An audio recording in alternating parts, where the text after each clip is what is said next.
Okay, and we're live. Great, thank you. I'd like to call to order the meeting of the Lake Oswego Planning Commission this Monday, February 23rd at 6:30 p.m. Christina, can you please call roll? Chair Najak, Here. Vice Chair Bruce, Here. and Commissioners Moreno, Here. Mitchell, Here. Guinea, Here.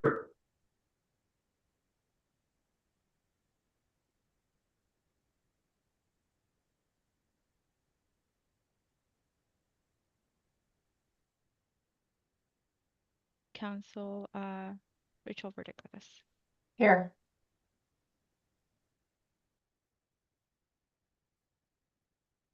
Great.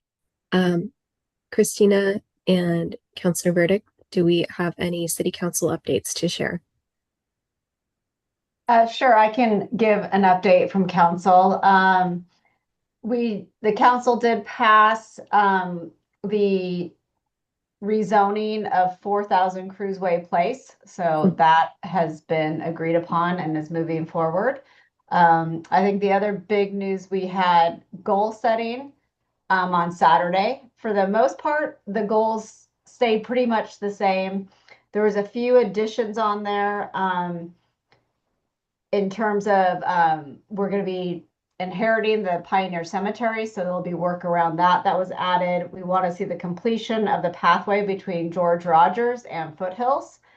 And obviously we are going to be moving forward getting a new city attorney and city manager. And for those of you who may not know, Martha submitted her resignation, and Megan Phelan is interim until the council approves I don't know if you say a different interim, so Megan can focus on her normal roles until we hire a new person. And so those are, I think, some of the bigger things that have gone on. And then we do have something fun on Saturday for those of you interested. There's the Lunar New Year Festival, and that's going to be from 12 to 3:30 at Lake Ridge High School for those of you who are available and interested. So any questions for me? Okay, well, if anything comes up, please don't hesitate to reach out.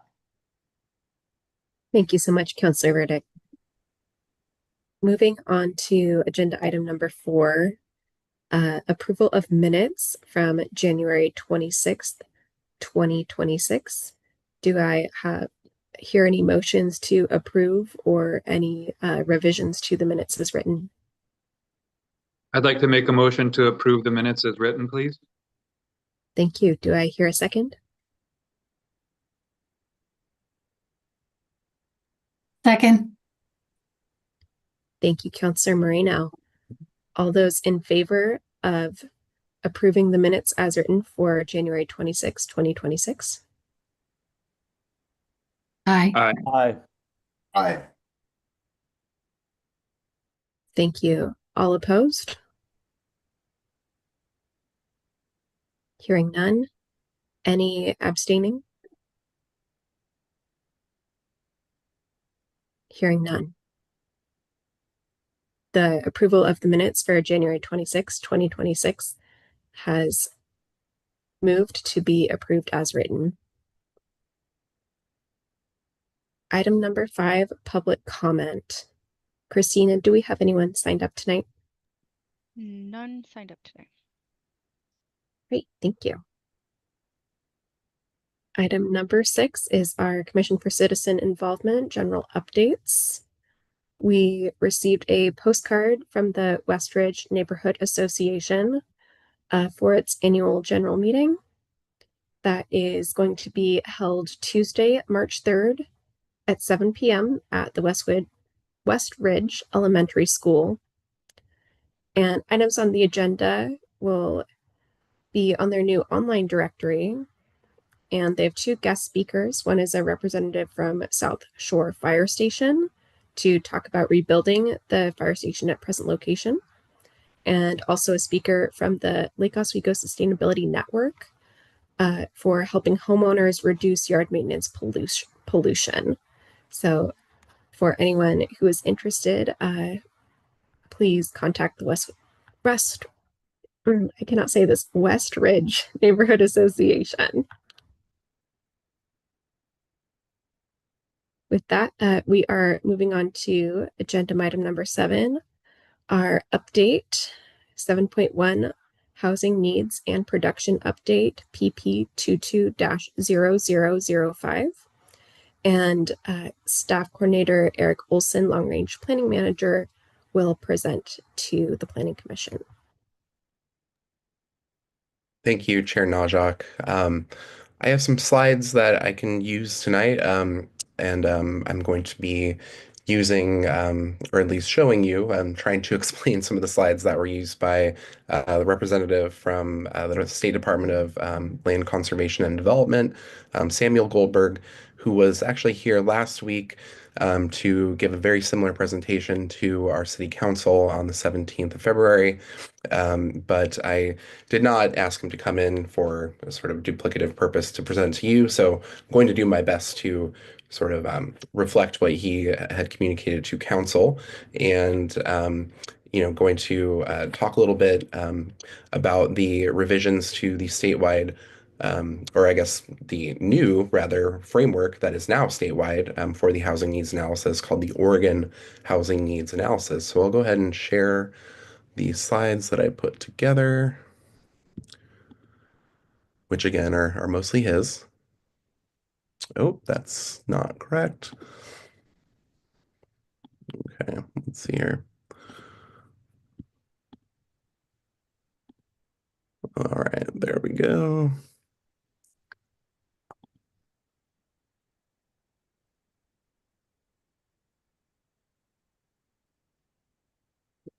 Second here, I'm not used to keynotes here, so I have to figure out what I apologize on there. All right, so once I'm done formatting here, anyway, I will go ahead and present.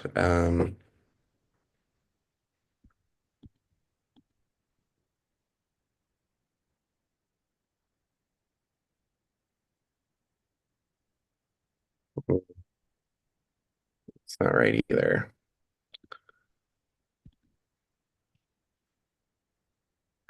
I apologize for this. Anyway, I'll go ahead and just kind of do my best to present in its current form.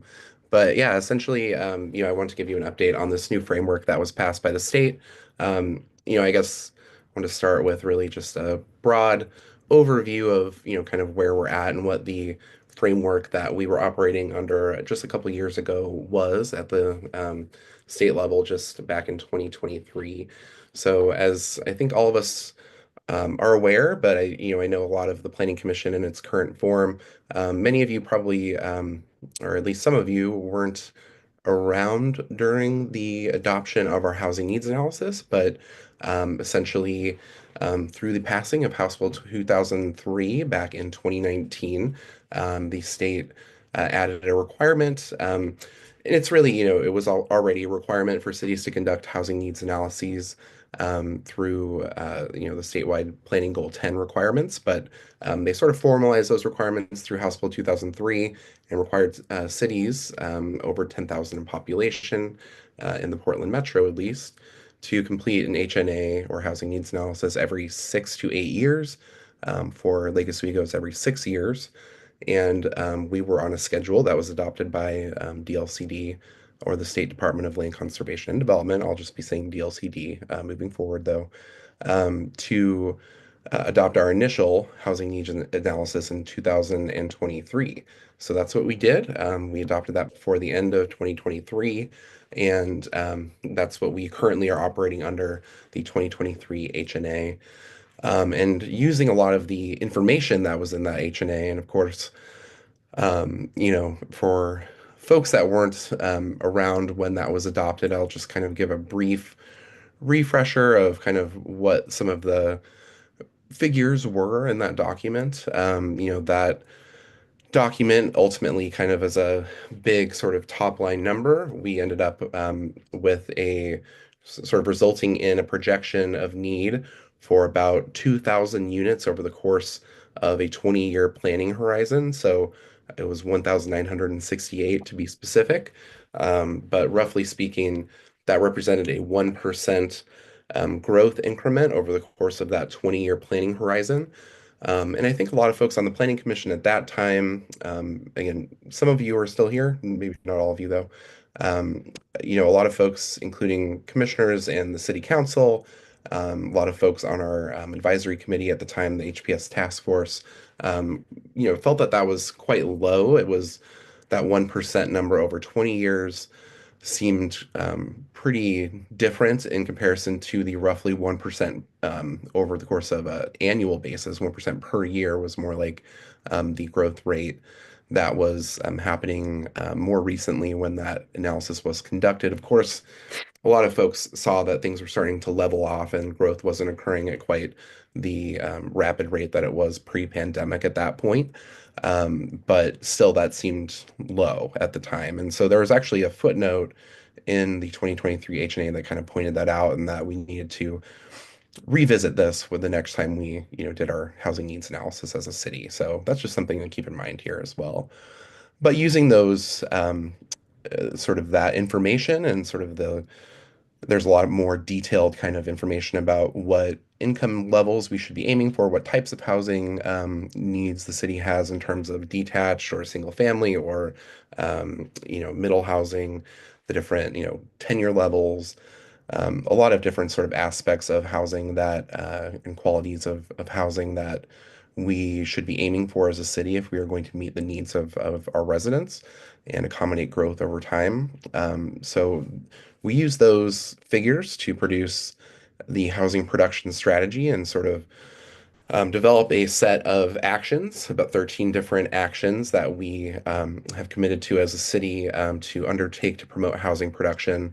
Again, the assumption at that time was that we would be shooting for over a 20-year horizon, roughly speaking, that 2,000 unit number. And as, again, a lot of you probably remember, we adopted the HPS here in the city of Lake Oswego back in November of 2024, and it was formally approved by DLCD last year in April. So still fairly recent, but we are currently, beginning to and have already implemented a few of the strategies and are really starting to implement some of the larger impact strategies in the HPS. So that's a bit of background. About the same time as we adopted our HPS, the state was undertaking the process of developing kind of a new system for the housing needs analysis that would look at a statewide allocation as opposed to the previous system, which was more or less based on some projections of growth that came out of Portland State and were, kind of developed, with Portland State and Metro, at least for the metro area. And that's a little bit of how those were developed, but there was no like central coordination really to think about, overall needs as a state and how those would be sort of allocated on a jurisdictional basis. So as part of HB 2003, they were tasked to undergo some rulemaking and develop some rules related to the new statewide system. So that's how they developed OHNA. These are the beginning of the DLCD slides here. So it's intended to be a statewide method to think about housing production and think about things a little more globally. And you can see that, that's really a few different pieces here, that there's, the methodology basically includes an obligation that governments need to take actions to affirmatively further fair housing, and those include adopting an HPS and what they're now referring to as a housing capacity analysis. We had called it a housing needs analysis before. Basically, the way that the state phrases this, at least, is that there's a shared responsibility between state and local governments to take action here and sort of track things and partner together to address these housing needs. So there's actually 3 different agencies at the state level that help do this. Essentially, the Department of Administrative Services does a lot of the numerical, sort of more quantifiable work with the methodology for housing need. The Oregon Housing and Community Services Department looks at production outcomes and works on what they call the Housing Production Dashboard and housing equity indicators. And the State Department of Land Conservation and Development, again, DLCD, works on those housing production strategies and housing capacity analyses with cities and sort of reviews those for compliance. And that's all associated with Goal 10 and Goal 14 implementation. They also have this new kind of housing acceleration program that's somewhat related to the Housing Accountability and Production Office, which is another sort of new component at the state level where cities that aren't really meeting their targets are sort of diverted to this other track, which is, sort of the problem child track, I suppose you could call it, but they go into the housing acceleration program if they're not really producing as much housing as they should be in terms of, meeting these targets. And I think it's more being a little broad here. I think it's more that, the cities aren't really taking the steps that they should be taking to, meet housing production targets. So anyway, a little bit more on that later.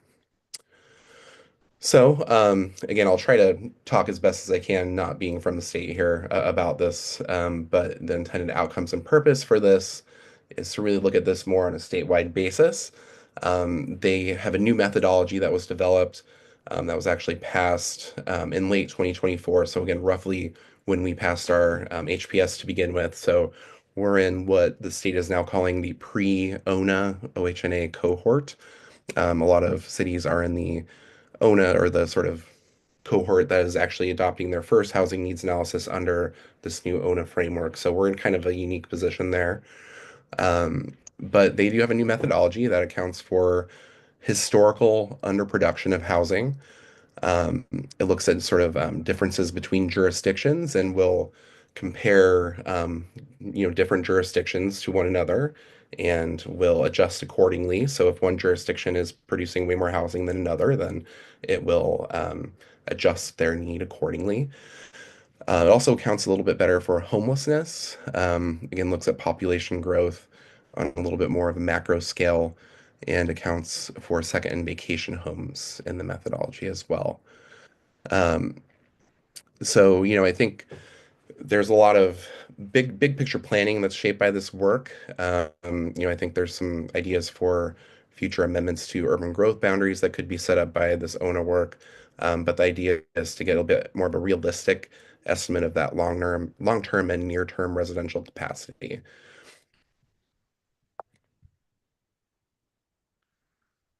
So this is the graphic that they use, and so they start with the sort of state allocation that they then divvy out to all cities.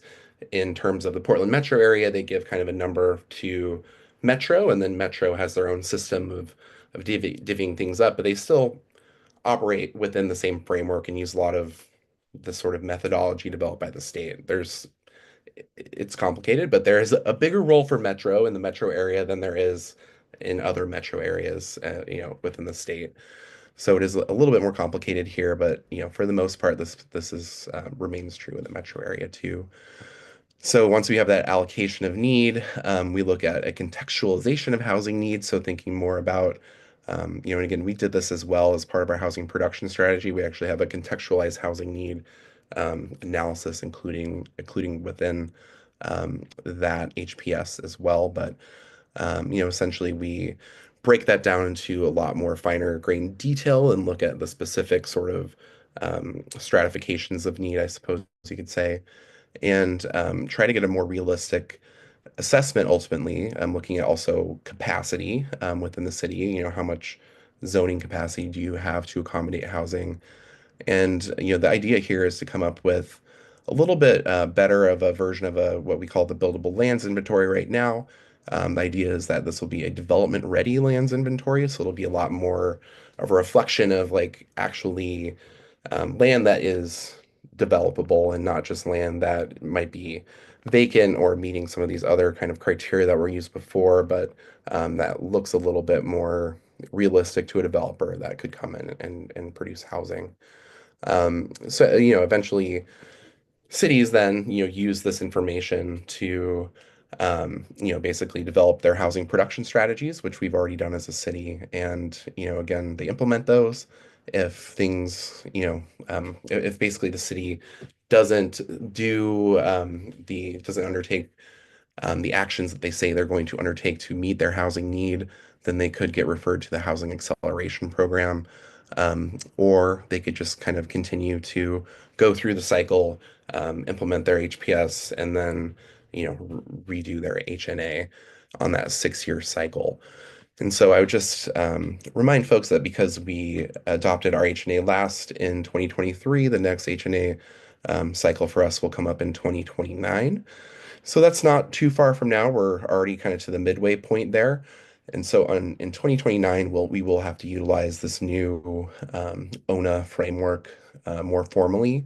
But even in the interim, we are, there are sort of ways to get a sense of what the result would be if we were to look at our sort of um, housing need or need allocation from the state.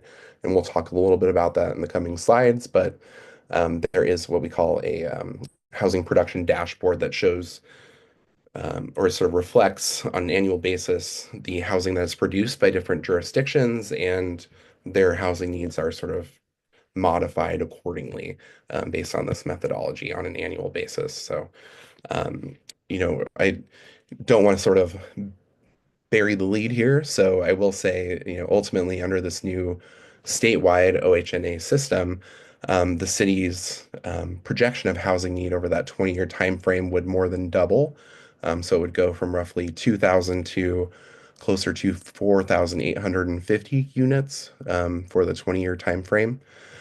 Of course, this is something that will change before we, start our HNA in 2029 and get sort of through that whole effort again. But it's just something to be aware of, and I wanted to bring it up as we are implementing our HPS because it's really something where, I think folks in the community have begun to express some concern that we're overproducing housing, which is kind of a new perspective, I guess. So we haven't heard much before, and we have we have known about this for a little bit, and this is actually these rules were formally passed by the state late last year, so we do know for sure now that we will be held to this higher standard in our future sort of housing needs analyses cycles. So anyway, I think I just wanted to point that out in general. So, our housing needs are going up, and that's something that we should keep in mind as we continue to implement our housing production strategy, just in a general sense. So in terms of the housing need allocation, this is going to be the part of the presentation where I am the most lost.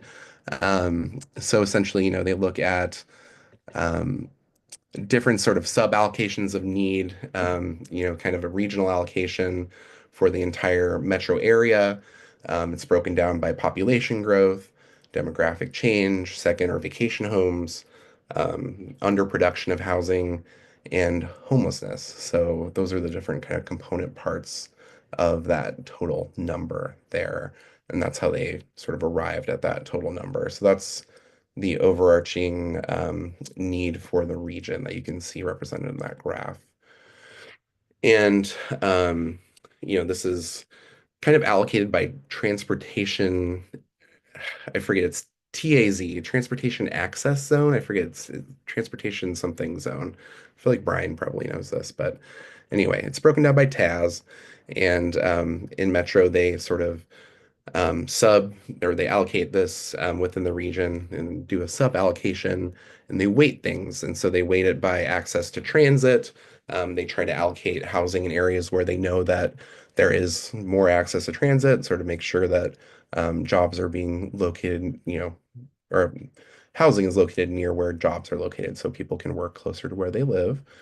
And again, this sort of idea of inverse weighting for cities that have historically underproduced market rate or affordable housing, to make sure that sort of this idea of like fair share, that cities that have historically underproduced market rate or affordable housing would theoretically be responsible for a greater share of, or a more sort of proportionate share of housing production going forward. That actually breaks out a little bit differently than you might think, particularly because Lake Oswego has been producing a good amount of housing recently. So our numbers have actually been improved, or at least going down in terms of the anticipated need based on our production.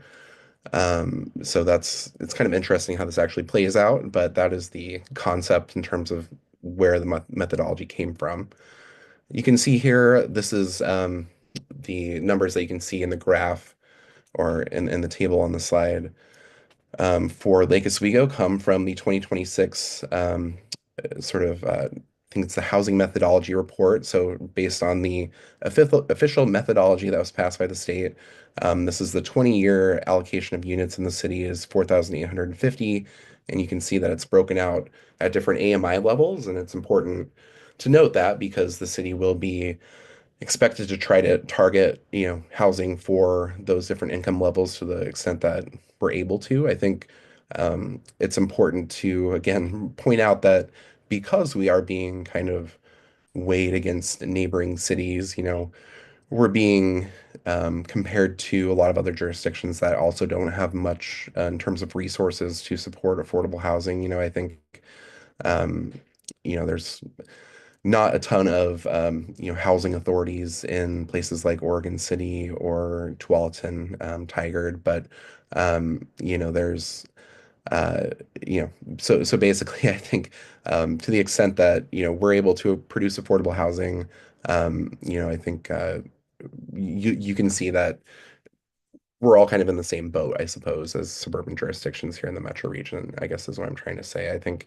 the lack of resources is somewhat equitable in terms of how that's shared around the region. I think, of course, the city of Portland might have a little bit more, but the methodology does account for sort of similar types of jurisdictions that you're adjacent to.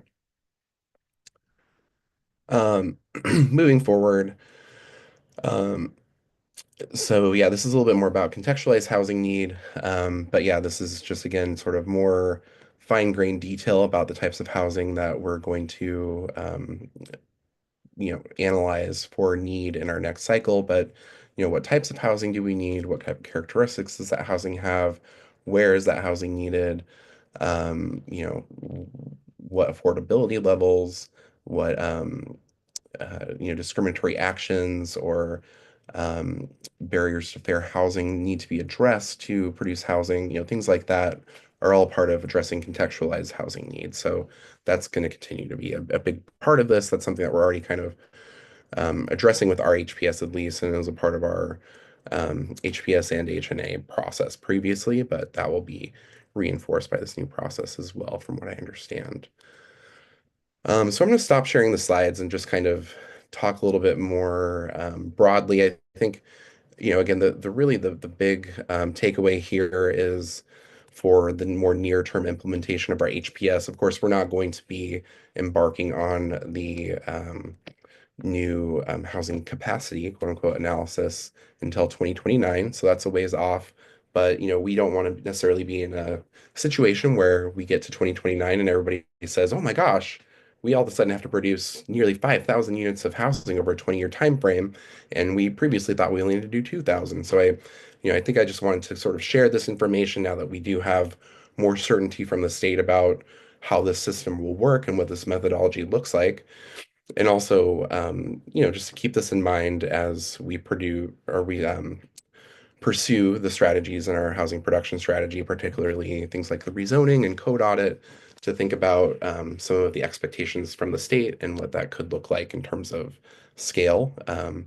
With that being said, though, the state, I think, also has pretty, they've been pretty clear that they don't necessarily expect cities to, exactly hit the number that they're given in terms of these targets, that they know that, that there are limited resources for a lot of jurisdictions and that this could be a challenge without those resources at the table. So, I think they're looking for cities to take good faith efforts and, fulfill the actions that were identified in the housing production strategy. But, I think in terms of the actual housing production, a lot of that is controlled by the market.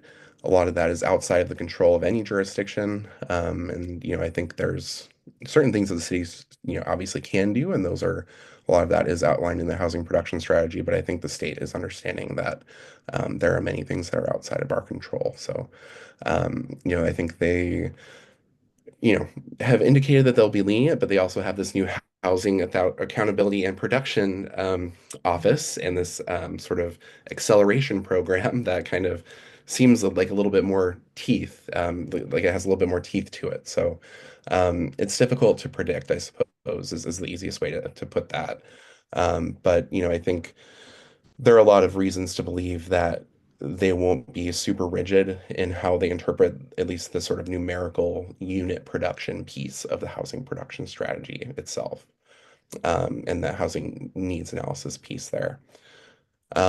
So yeah, I just wanted to kind of give you a heads up about that. There's a lot more information that Samuel from DLCD was able to provide to the city council on the methodology and some of the sort of the concepts and history behind that and some of the sort of foundation for that. So I'd encourage you to take a look at that city council meeting if you do have a chance, if you're curious about any of that. Of course, there's that quite lengthy methodology report, but we're just kind of now beginning to comprehend what this means for our own planning here in Lake Oswego. Some of this statewide methodology has been under rulemaking and sort of discussions for years and years and years. And so there's finally an outcome, and we wanted to just give you all an update about that.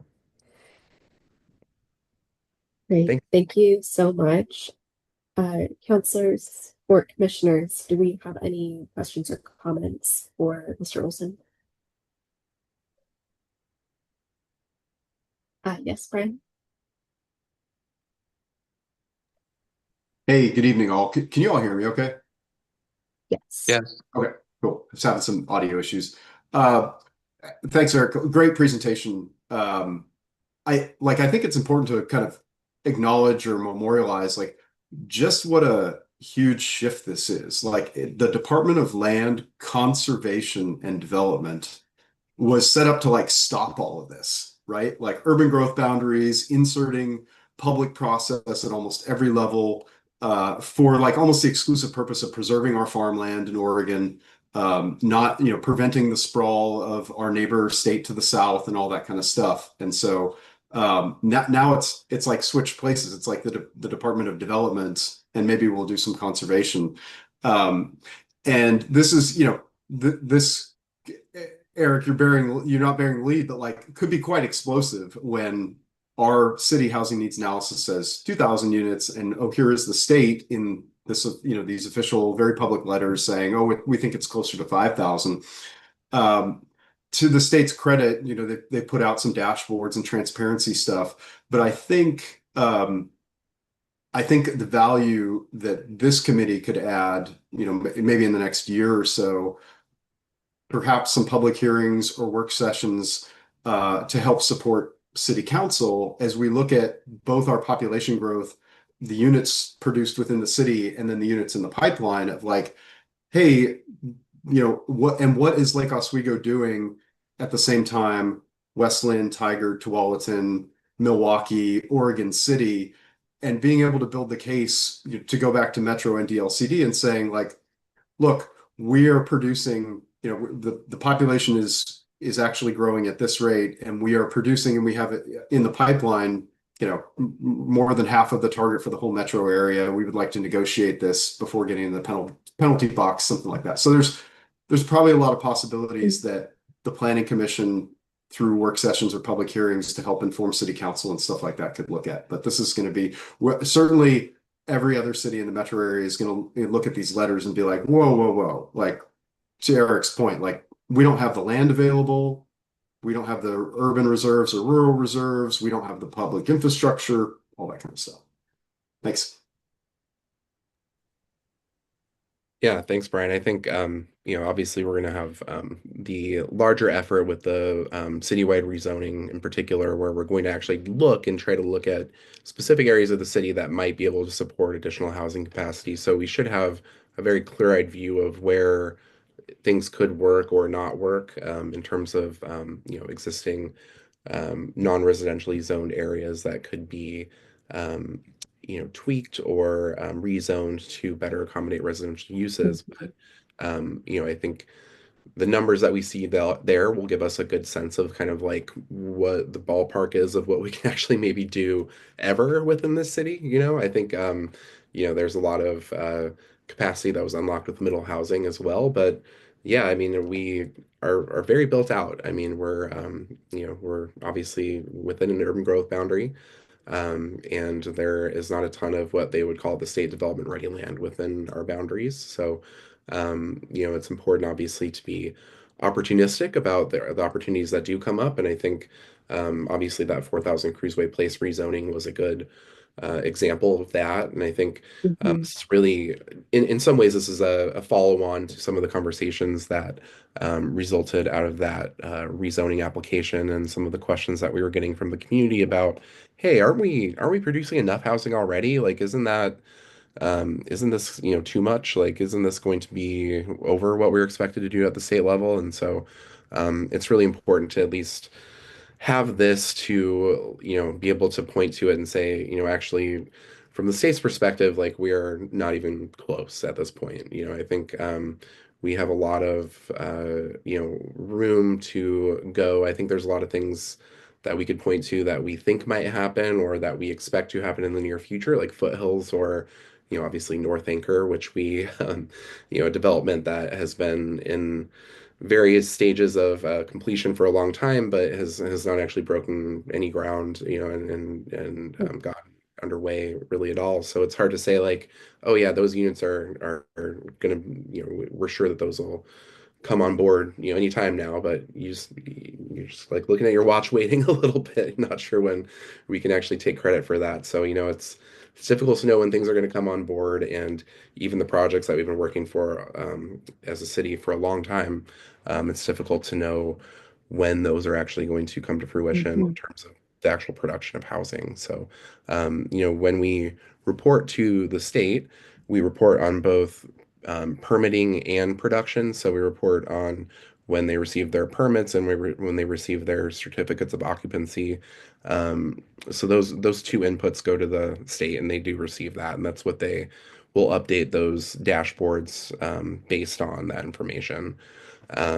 So it's good to remember that, but it's also we're going to start talking about capacity as well. So just thinking about what something like a zoning change could mean for what we could theoretically develop. So I mean, there's a lot of different conversations here, of course, but anyway, it's just important to think of these things as sort of discrete, and the idea of potential housing being very different from actual constructed housing, and important to kind of keep this all in our heads at the same time and make sure that we're not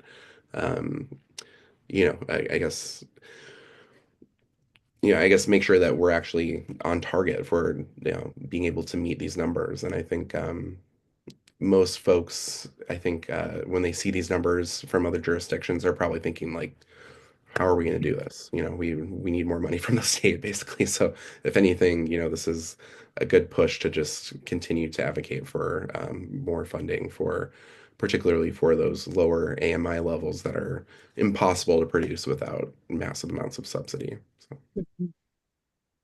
Thank you, Mr. Olson. If I can comment, I think North Anchor is a great example of what can happen in the cycle of a real estate development, and that market rate housing is also suffering and not being able to be built. Portland has record low construction starts for housing. So all of that is just going to continue to put pressure on our affordability issue.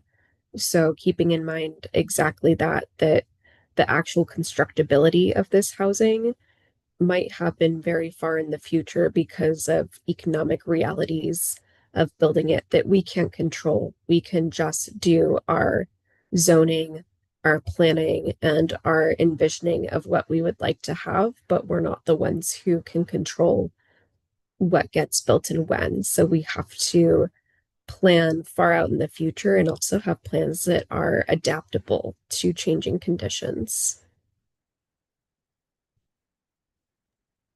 Absolutely.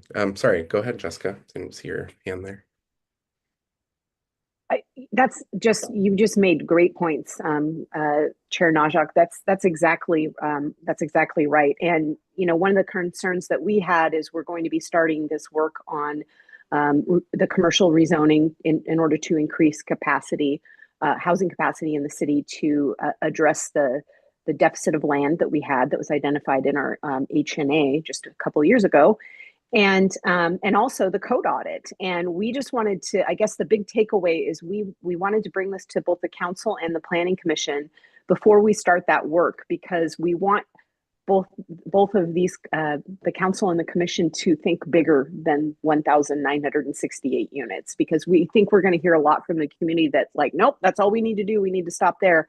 But in just a couple of short years, that number is going to go up 2.5 times. And so while we are doing this really difficult and intricate work for the next couple of years, we need to think bigger than the 2,000 units. So that's really the big takeaway here. And I think, as Erik pointed out, we will be measured against, quote unquote, our peer cities. And so the way that I look at it, as long as we're not doing worse than them, we should be fine and shouldn't be in danger of being in the housing acceleration program. But that's the stick that the state has, that they can kind of come in and intervene to try to address the need. And if they want to come in and try to help us build more affordable housing, I'd love to see them. I'd love to see what their solutions are. So that's all I say. But that is the big takeaway: is when we start this work, just remember that while right now we're only legally obligated to those 2,000 units, in just a couple of short years, it's going to be much larger. And these are the big projects that can move the needle that we need to focus on. Thank you. Yeah, I guess I just continue to add that, we base our housing production strategies on these numbers, right? And we try to scale the efforts based on the numbers. But the quantifiable components of this, I think, are going to be less like legally sort of, I think that, at least based on the approval letter that we received for the HPS, what we're bound to do as a city to DLCD is to fulfill the implementation actions for the HPS, as opposed to like hit that exact number and no less or anything like that in terms of housing production or capacity, really. I mean, if we do our best and show them that there's no more capacity in the city, or that there's no more that the city can do to produce housing, then I think that they're kind of amenable to that. But I will just say, I don't think we're in this like problem child sort of category yet. I think that we're doing well, and we are producing, at least in recent years, we've added a good number of affordable units to our inventory here in the city. And that is, we have a large number in terms of unit need, but it's actually reflected in our numbers, and they are going to continue improving, even just with what we know will happen in projects that are already underway in the coming years. So yeah, I just want to sort of reiterate, though, that we're not like legally bound to the specific number. I think it's probably going to be the case that many jurisdictions are not going to reach even, the numbers, even those that were under that sort of pre-OHNA framework and using those PSU numbers previously.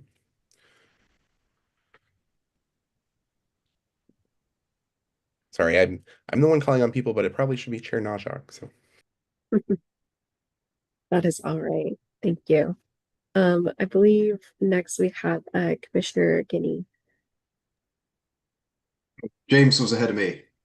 Oh, okay. Commissioner Bruce? Yeah, thank you. So I think Director Namangalu just sort of touched on it a little bit, but my question is really, what happens when a city is put on the housing acceleration program? The state comes in and tries to tell you how you should be doing it better, or what would actually be the effect of being put on that program? Right. Yeah, so I can sort of speak to that. I mean, of course, we haven't seen what happens yet, but essentially what they can do is they can intervene and sort of help the city. That they kind of frame it as they're coming in to assist us in in addressing the issues and in terms of why we aren't meeting whatever the target is in our production strategy. And you have to know there's housing needs, there's housing choice, there's housing affordability, or there's capacity. So there's different ways where we might not be meeting our housing production strategy that was approved by DLCD.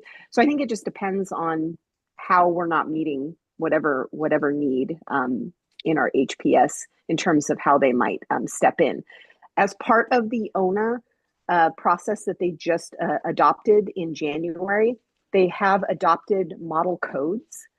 And those model codes will probably be the benchmark that they are going to compare like different jurisdictions' codes to in terms of like being a best practice for different aspects of housing production. So that is my concern, is they could come in and require us to, use their model code instead of our own code. That could be one tactic.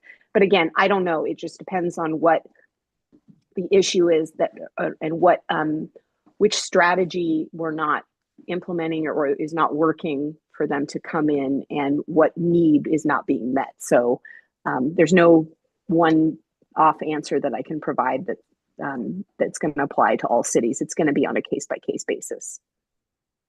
Could they withhold funding that we're relying on for certain programs? That's a good question. I mean, I am, if you look at the OHNA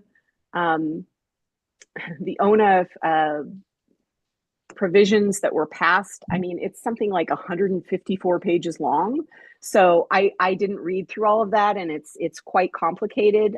So I don't know for sure if that is one of the sticks that they could use, but I can certainly look into it. But we were told that it's more coming in to assist the city in meeting those goals before they take more punitive action. I'd definitely like to see if there's some more detail in the report, or that we're able to get a better lead on, like, tangibly what steps they could do that would be different than what we're already trying to do. And if it'd be punitive, like something like withholding funding or something like that. Yeah, it's a very new program, so I think they're still kind of figuring out a lot of this as well. But yeah, we'll try to get more specifics for you on that. I would say it would probably be, especially if they're here to assist us, it would be the opposite of withholding funding. They would actually provide grants or assistance to help us comply. But again, how can they do that? I don't know. If we're not able to do it, how do they have a better concept of how that's going to be done? That's to be seen.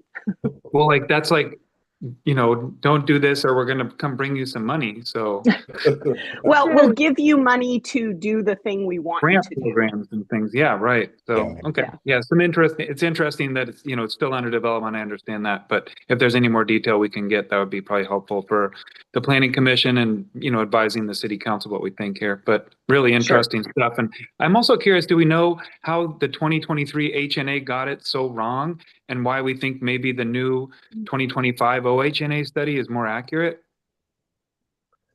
I think yeah, I mean, a lot of the allocation at that point, again, it was kind of it was a metro process. It was something that was kind of discussed for a while, and yeah, I think as part of that process, there was, I think, I could make a lot of assumptions. I probably shouldn't make assumptions about kind of what was discussed at that time in terms of the assumptions about growth here in the city. I think maybe there were some assumptions that, anyway, I think the HNA process in a general sense, wasn't really very standardized, I think, is probably the easiest way to say it, until fairly recently.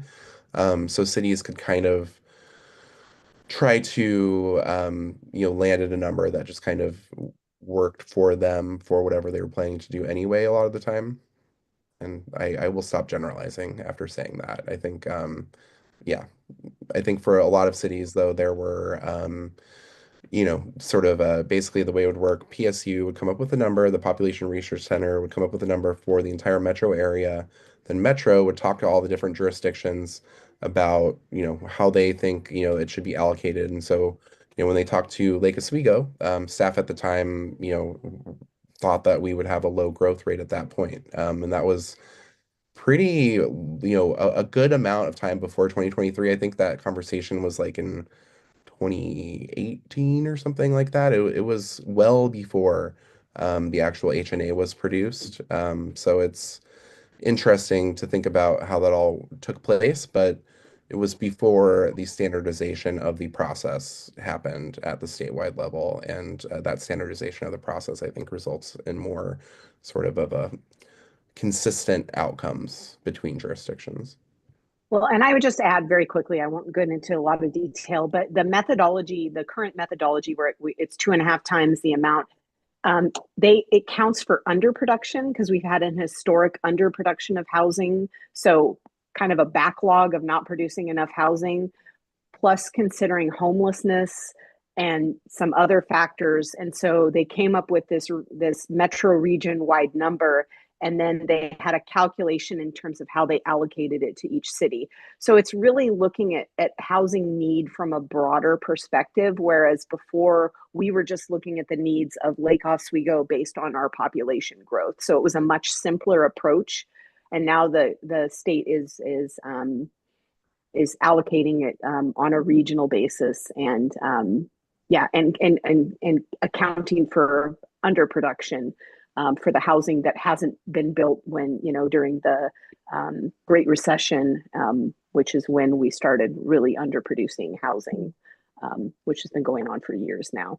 So that's why we have these big numbers. And then on top of that, they also front loaded the earlier numbers. So we will have a higher allocations at the beginning of the 20-year period than towards the end to, again, try to catch up on the underproduction. But again, you can put whatever number you want out there, but the market is really what is the biggest driver of what is being built. So I'm very curious how this is all going to play out.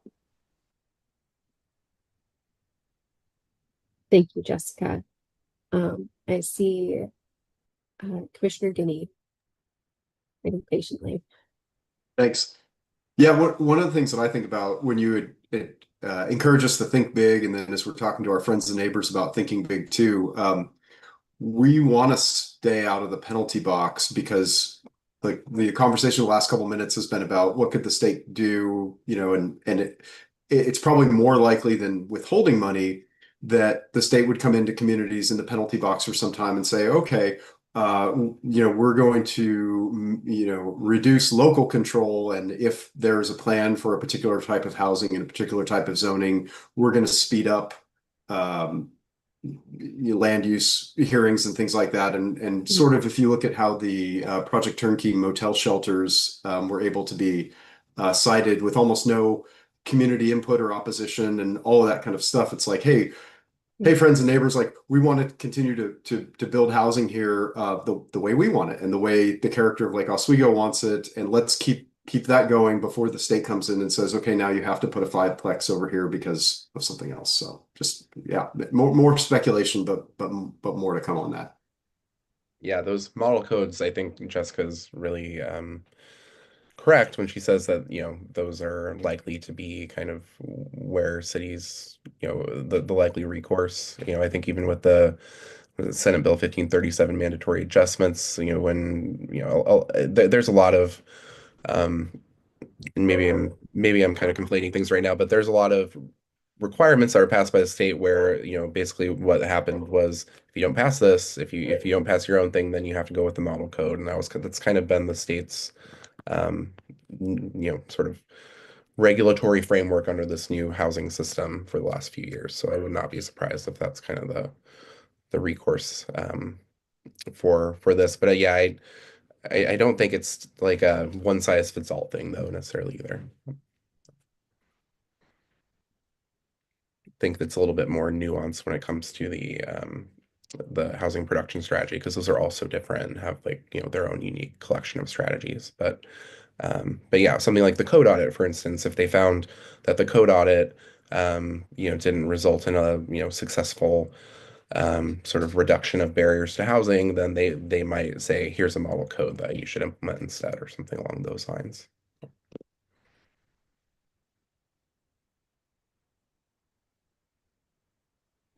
Thank you. Do we have any further comments or questions? Hearing none. All right. Thank you, Mr. Olson, for the presentation to us. Very insightful, and especially thinking about the work we're doing with the foothills redevelopment and making sure that we're planning adequately for housing with that particularly large piece of land for redevelopment is important. Moving on to item 8, other business. Do we have any other business for this meeting? All right.